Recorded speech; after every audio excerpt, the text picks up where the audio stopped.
Pertama-tama, selamat malam dan selamat datang kepada Kak Elvin. Terima kasih Elvin sudah mau menjadi pembicara di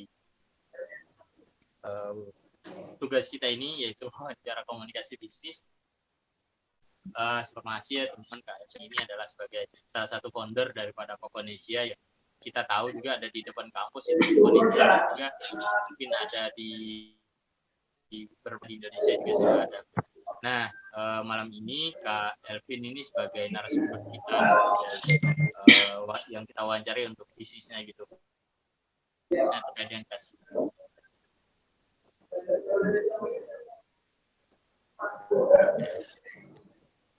Nah, untuk malam hari ini, terima kasih banyak sekali lagi kepada Kak Elvin sudah menyempatkan, walaupun sibuk pasti. Terima kasih. Ya, mungkin untuk selanjutnya lanjut kepada Christine untuk mungkin ada pertanyaan gitu terkait. Silakan Christine. Oke, terima kasih Surya. Selamat malam Kak, terima kasih. Saya akan mengajukan beberapa pertanyaan. Pertanyaan pertama itu, menurut Kakak dalam menjalankan bisnis tuh apakah penting dalam memperhatikan budaya yang di sekitar, seperti cara berbicara, tingkah laku di lingkungan sekitar maupun di dalam perusahaan? Oke, terima kasih teman-teman yang sudah ngundang saya. Perkenalkan saya Elvin, saya kebetulan mahasiswa akuntansi yang menunggu wisuda. Tadi pertanyaan, apa seberapa penting budaya kita untuk bisnis kita ya? Ya, menurut saya itu penting karena untuk membangun satu bisnis, kita banyak bekerja sama dengan orang lain. Jadi kita juga mau tidak mau harus beradaptasi dengan daerah atau kultur yang ada di tempat kita. Itu juga salah membantu jalannya bisnis, karena ketika kita bisa merasakan budaya yang setempat, kita bisa tahu bahwa apa sih kebiasaan warga di sini, apa sih kesukaan di sini. Jadi kita bisa menyatukan dengan produk apa yang kita jual gitu. Jadi kayak tes market itu perlukan untuk budaya di setempat gitu. Betul. Oke, juga untuk membangun relasi itu kan perlu adanya adaptasi. Betul Kak. Terima kasih Kak. Pertanyaan selanjutnya, apa tantangan terbesar yang Kakak hadapi pada saat ini, dan bagaimana Kakak menyikapi atau menyelesaikan tantangan tersebut? Terima kasih. Oke. Sejauh ini saya dalam menjalankan bisnis, saya juga termasuk masih banyak belajar ya. Saya membuka bisnis Kokonesia ini baru hampir 1 tahun, dan tantangan yang terbesar yang saya alami yaitu tentang kayak kemarin corona gitu kan. Jadi kita harus bisa berinovasi dan terus beradaptasi gitu. Jadi memunculkan ide-ide baru supaya bisnis kita tetap jalan. Jadi tantangannya gimana caranya untuk menemukan ide kreativitas itu supaya bisnis kita ini tetap bisa kembang dan jalan, walaupun kondisi sekarang memaksa kita untuk mempersempit kreativitas kita gitu. Jadi tantangannya banyak belajar dan riset. Itu sih yang paling perlu menurut saya ya. Terima kasih Kak. Pertanyaan selanjutnya, dalam mendirikan atau membangun usaha, kita kan perlu komunikasi yang baik. Bagaimana cara membangun rasa percaya diri untuk meningkatkan kemampuan komunikasi yang baik itu? Kalau dari pengalaman pribadi saya, untuk membangun rasa percaya diri, kita harus bekali diri dulu dengan ilmu-ilmu pengetahuan apapun ya. Contohnya kayak kita ikut seminar, kita ikut pelatihan. Dengan begitu juga akan muncul rasa percaya diri kita untuk aku harus coba deh gitu. Jadi dengan kita berani ngambil langkah gitu, jadi kita bisa menumbuhkan rasa percaya diri itu sendiri. Jadi harus banyak kita mengasah kemampuan diri sendiri, soft skill kita, kayak gitu. Jadi Betul, dia betul. harus dimulai dari diri sendiri dulu. Oh, Kita harus, betul. Harus kita harus dilatih gitu ya, Kak. ya, apa yang contoh kayak kita lagi suka ini, kita dalami, kita pelajari.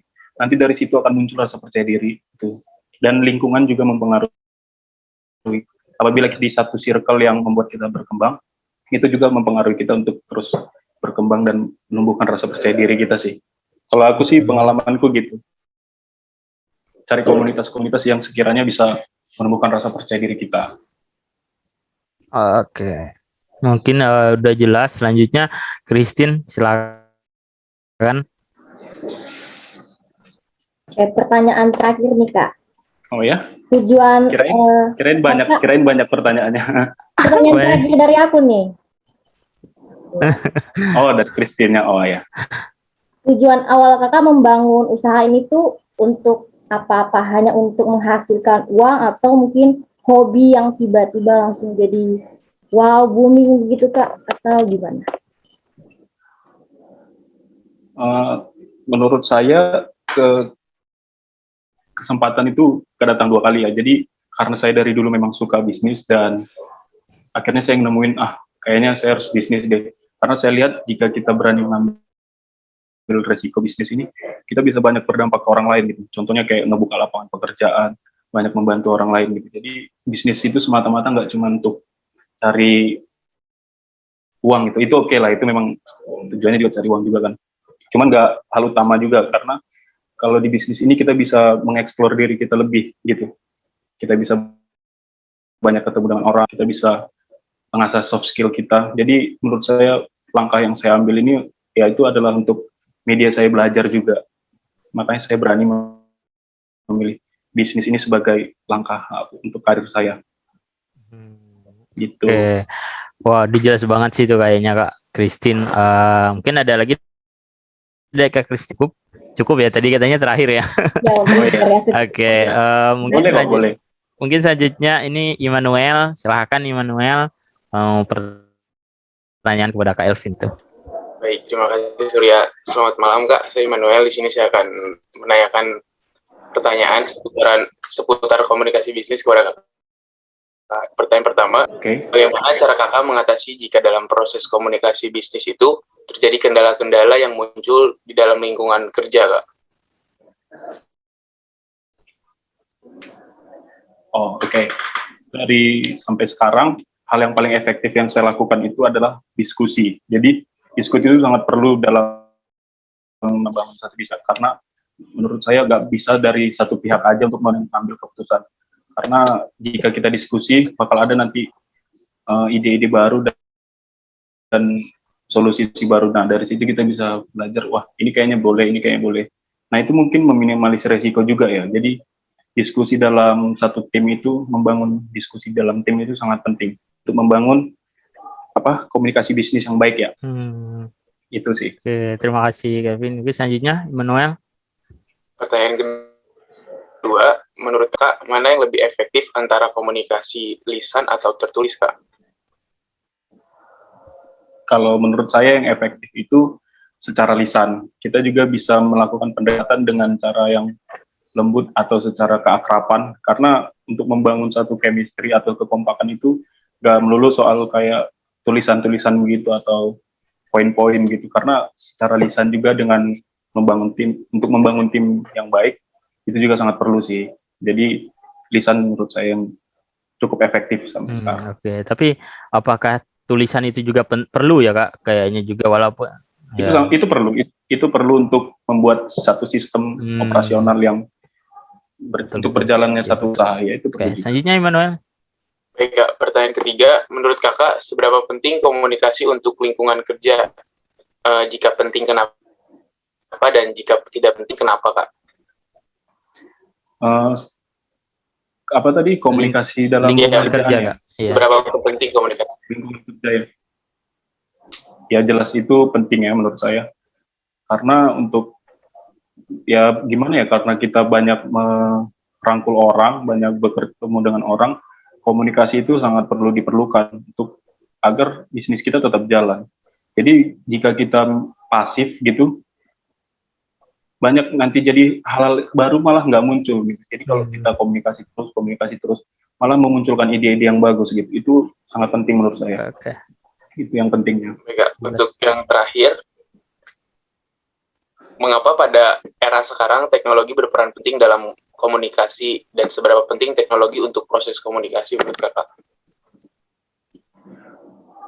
Oh, oke. Ini agak berat ya pertanyaannya. Komunikasi di teknologi sekarang sangat penting karena untuk memasarkan produk sekarang kan semuanya melalui teknologi.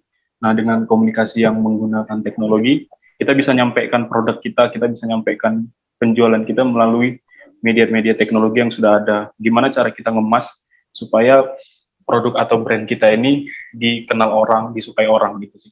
Makanya sangat perlu sih teknologi dalam komunikasi bisnis. Oke. Terima kasih, Kak. Ya. Ada lagi Manuel atau udah cukup? Ya. Sudah cukup. Oke, terima kasih. Mungkin selanjutnya Veronica, pertanyaannya silakan. Oke, baik. Terima kasih Surya. Kak Elvin, saya mau bertanya, menurut Kakak upaya untuk meningkatkan efektivitas dalam melakukan komunikasi bisnis agar dapat diterima dengan baik itu seperti apa? Oke, upayanya kalau dalam pengalaman saya yang saya lakukan itu adalah pendekatan secara pribadi, personal ke personal gitu.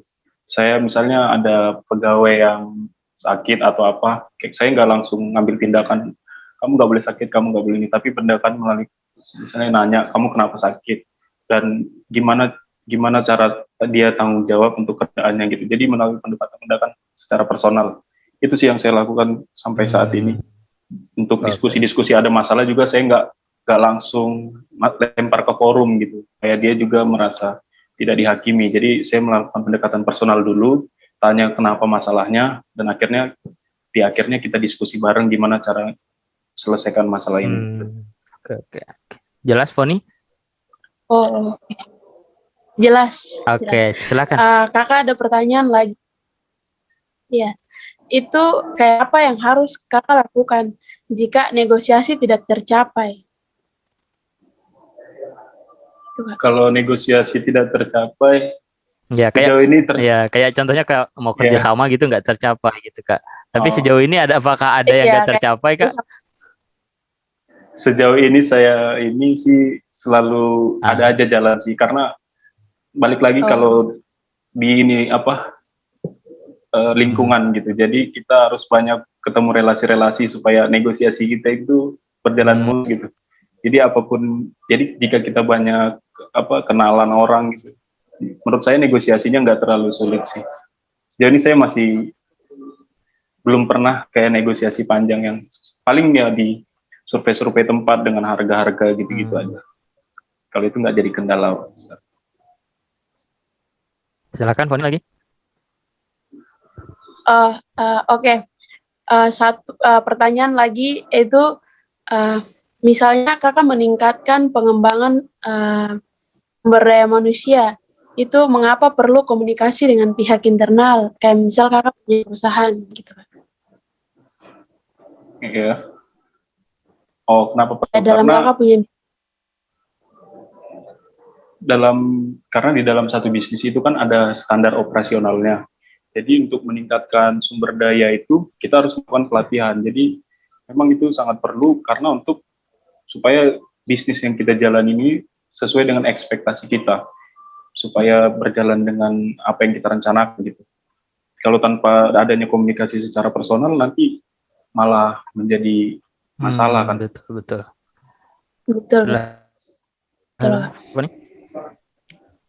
Oke. Pertanyaan terakhir Kak. Oke.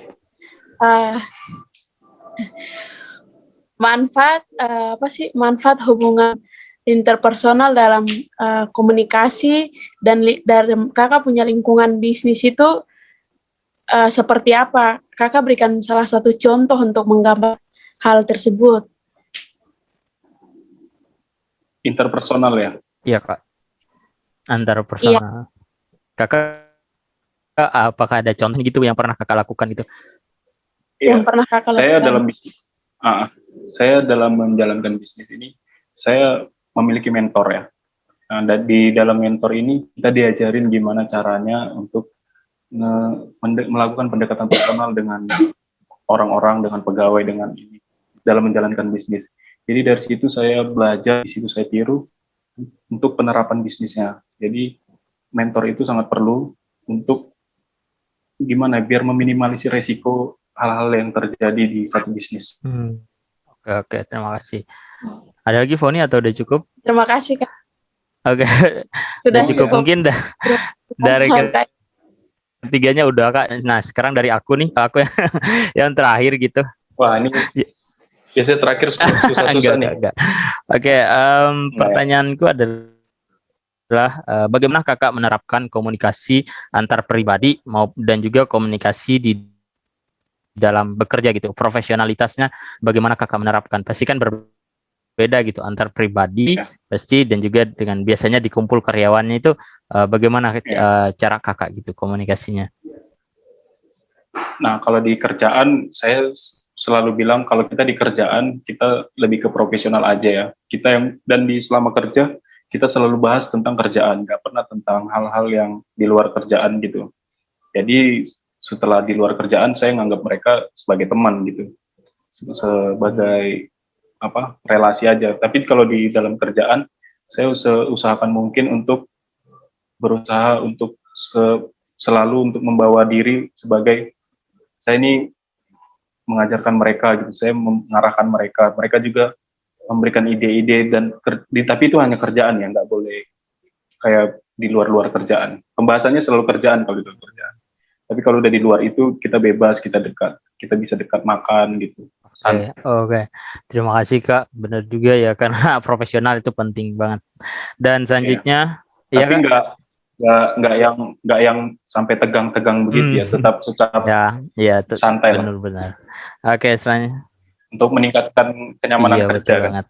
Oke Kak, selanjutnya ini di dalam pegawai kakak atau daripada kerja kakak itu kan pasti punya lintas budaya yang berbeda-beda, mungkin ada dari Batak, ada Jawa, Kalimantan, Sulawesi, Papua, mungkin ada di dalam. Nah, bagaimana cara kakak untuk komunikasi lintas budaya ini sih Kak? Cara kakak mengkomunikasikannya?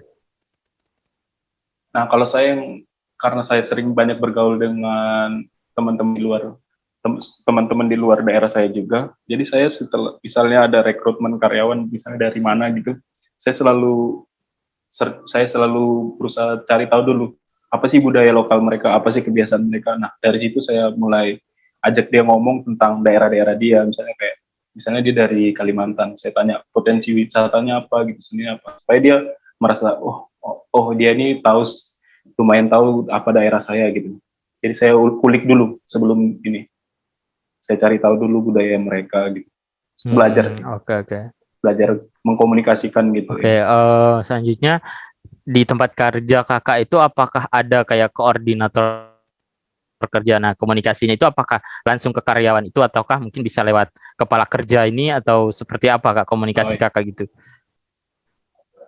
Kalau dalam bisnis Kokonesia ini kita ada tim marketing, ada tim lapangan yaitu kayak ngecekin outlet, dan ada tim promosi.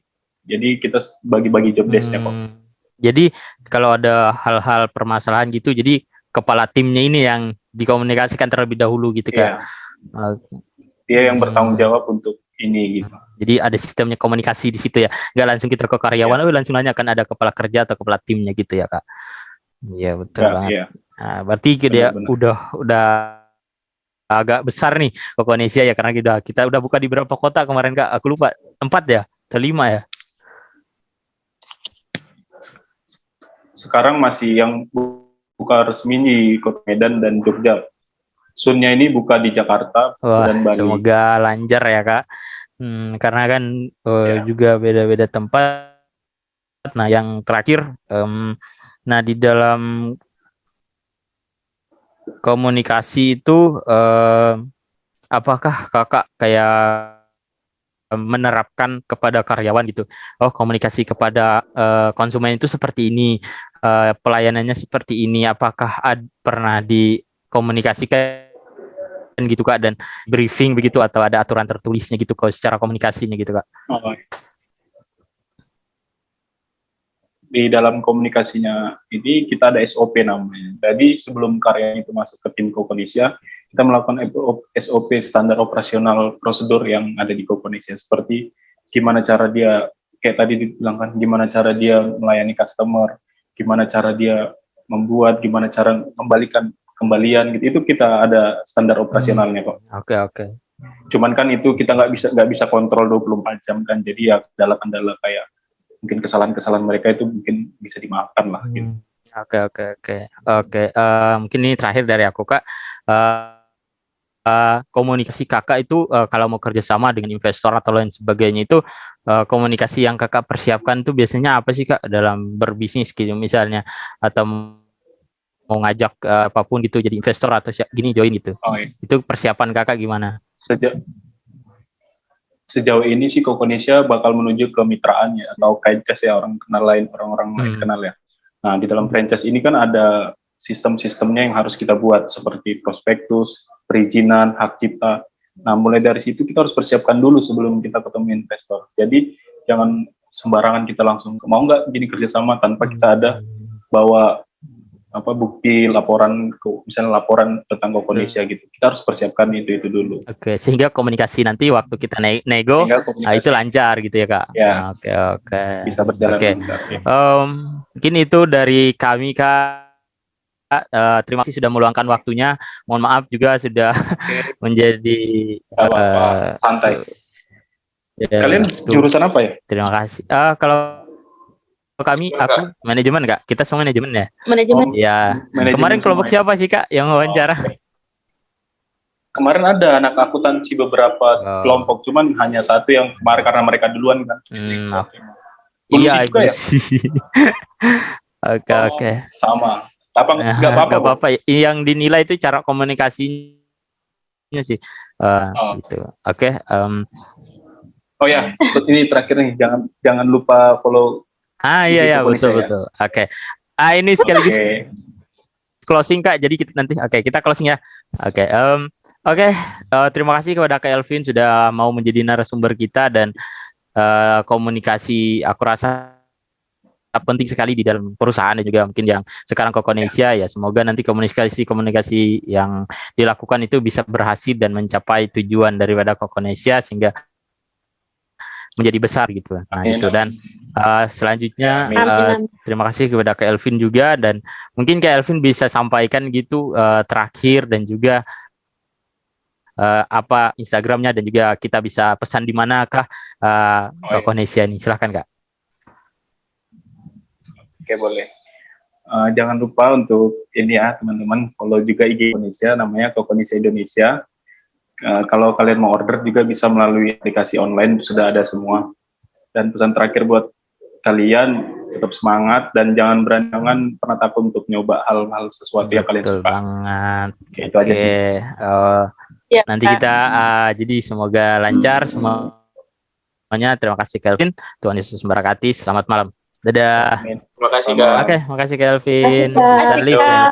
Tuhan berkati. Berkati. Ya Kak. Saya keluar ya. Terima kasih. Iya Kak. Terima kasih banyak.